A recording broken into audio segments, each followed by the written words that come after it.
પ્રેરણા આ એ શક્તિ છે જે આપણને સવારે પથારીમાંથી ઊભા કરે છે અને ક્યારેક રાત્રે મોડે સુધી જગાડે પણ છે. આજે આપણે એ જ આંતરિક બળને સમજવાના છીએ જે આપણા લગભગ દરેક નિર્ણય અને દરેક કાર્ય પાછળ છુપાયેલું છે. ક્યારેય વિચાર્યું છે કે આપણે જે કંઈ પણ કરીએ છીએ એ શા માટે કરીએ છીએ? કેમ કોઈ વ્યક્તિ સફળતા પાછળ ગાંડાની જેમ દોડે છે તો કોઈ બીજું શાંતિની શોધમાં બધું જ છોડી દે છે? આ બધા પાછળનું સાચું કારણ શું છે? મનોવિજ્ઞાનની દુનિયામાં આ બધા સવાલોનો એક જ શબ્દમાં જવાબ છે, અને એ છે પ્રેરણા. પ્રેરણા એટલે એ અંદરની આગ, એ આંતરિક બળ જે આપણને કોઈ ચોક્કસ દિશામાં ધકેલે છે. એ આપણા દરેક વર્તન પાછળનું શા માટે છે. અને આ પ્રેરણા શબ્દ આવ્યો ક્યાંથી ખબર છે? એ આવ્યો છે લેટિન શબ્દ મૂવેરે પરથી, જેનો મતલબ જ થાય છે ગતિ કરવી અથવા આગળ વધવું. એટલે કે આ કોઈ બહારની તાકાત નથી, પણ આપણી અંદરની જ એક શક્તિ છે જે આપણને આપણા લક્ષ્યો તરફ ધક્કો મારે છે અને ત્યાં સુધી પહોંચવામાં મદદ કરે છે. એક જાણીતા મનોવૈજ્ઞાનિક જેપી ગિલફર્ડે આને બહુ સરસ રીતે સમજાવ્યું છે. એ કહે છે કે પ્રેરણા કોઈપણ કામને ખાલી શરૂ નથી કરતી, પણ એ કામને સતત ચાલુ રાખવા માટેનું બળ પણ પૂરું પાડે છે. જો પ્રેરણા કોઈ એકવારની ઘટના નથી, એ તો એક સતત ચાલતી પ્રક્રિયા છે, એક આખું ચક્ર છે. ચાલો સમજીએ કે આ ચક્ર આખરે કામ કેવી રીતે કરે છે. અહીંયા આપણે જોઈ શકીએ છીએ કે આખી પ્રેરણાની પ્રક્રિયા એક સર્કલ જેવી છે. એ કોઈક જરૂરિયાતથી શરૂ થાય છે અને એ જરૂરિયાત પૂરી થતાં શાંત થઈ જાય છે. પણ હા, એ શાંતિ ત્યાં સુધી જ રહે છે જ્યાં સુધી કોઈ નવી જરૂરિયાત ઊભી ન થાય. આ ચક્રને આપણે 6 સ્ટેપ્સમાં સમજી શકીએ છીએ. બધું શરૂ થાય છે એક જરૂરિયાતથી. માની લો કે ભૂખ લાગી. આ જરૂરિયાત એક ઈરણ એટલે કે એક જાતની બેચેની પેદા કરશે. પછી આવશે ઉત્તેજના. આપણું શરીર અને મન તરત જ એક્ટિવ થઈ જશે. આને કારણે આપણે ધ્યેયલક્ષી વર્તન કરીશું, એટલે કે ખોરાક શોધવાનું શરૂ કરીશું. જેવી ધ્યેય પ્રાપ્તિ થાય, મતલબ કે ખાવાનું મળી જાય, એટલે તરત જ આપણી ઉત્તેજના ઓછી થઈ જાય છે અને તણાવ ગાયબ. અને પછી શું? થોડા કલાકો પછી ફરી આ જ ચક્ર નવી જરૂરિયાત સાથે શરૂ. તો સવાલ એ છે કે આ પ્રેરણા ચક્રને ચલાવનાર બળ કયા કયા પ્રકારના હોય છે? આપણને કઈ વસ્તુઓ પ્રેરિત કરે છે? ચાલો હવે પ્રેરણાના મુખ્ય પ્રકારો પર એક નજર નાખીએ. મુખ્યત્વે આપણે પ્રેરણાને 2 ભાગમાં વહેંચી શકીએ. પહેલી છે જૈવીય પ્રેરણા, જે આપણને જન્મથી જ મળે છે અને આપણા ટકી રહેવા માટે એકદમ જરૂરી છે. અને બીજી છે મનોવૈજ્ઞાનિક પ્રેરણા, જે આપણે આપણી આસપાસના સમાજ અને અનુભવોમાંથી શીખીએ છીએ અને જે આપણા વ્યક્તિત્વને આકાર આપે છે. જૈવીય પ્રેરણાઓ તો સીધી આપણા શરીર સાથે જોડાયેલી છે, જેમ કે ભૂખ, તરસ, પૂરતી ઊંઘ લેવાની જરૂરિયાત કે પછી શરીરનું તાપમાન જાળવી રાખવાની કોશિશ. આ બધી પ્રેરણાઓ વગર આપણું શારીરિક અસ્તિત્વ જ શક્ય નથી. હવે બીજી બાજુ જોઈએ તો મનોવૈજ્ઞાનિક પ્રેરણાઓ આપણી સામાજિક જરૂરિયાતોમાંથી જન્મે છે, જેમ કે કંઈક મોટું હાંસલ કરવાની ઈચ્છા, લોકો સાથે જોડાવાની અને મિત્રો બનાવવાની જરૂરિયાત, સત્તા મેળવવાની મહત્વાકાંક્ષા અને કંઈક નવું જાણવાની સતત જિજ્ઞાસા.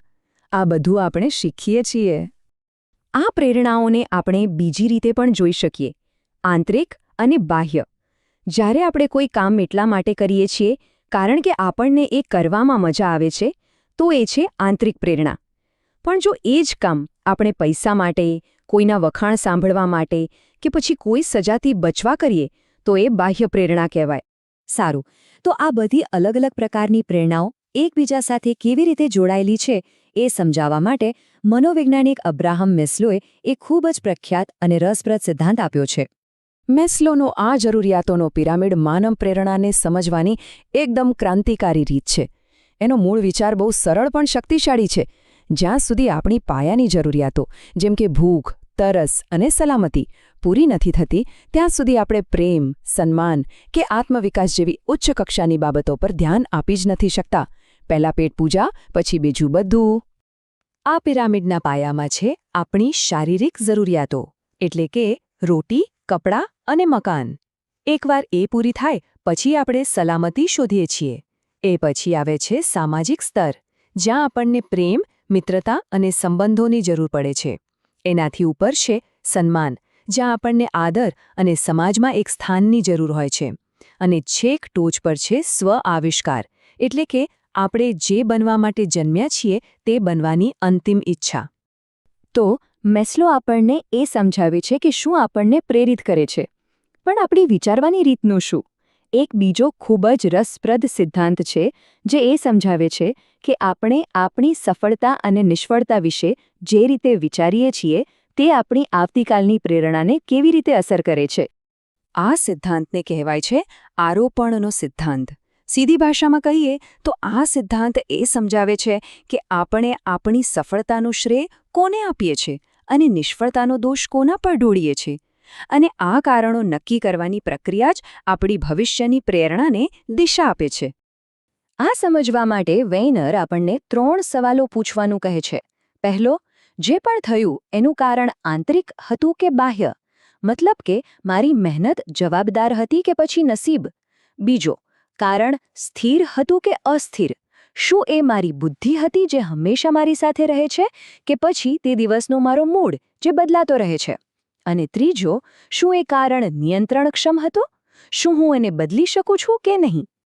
તો આનો આપણા જીવન પર સીધો શું પ્રભાવ પડે? ચાલો એક ઉદાહરણ લઈએ.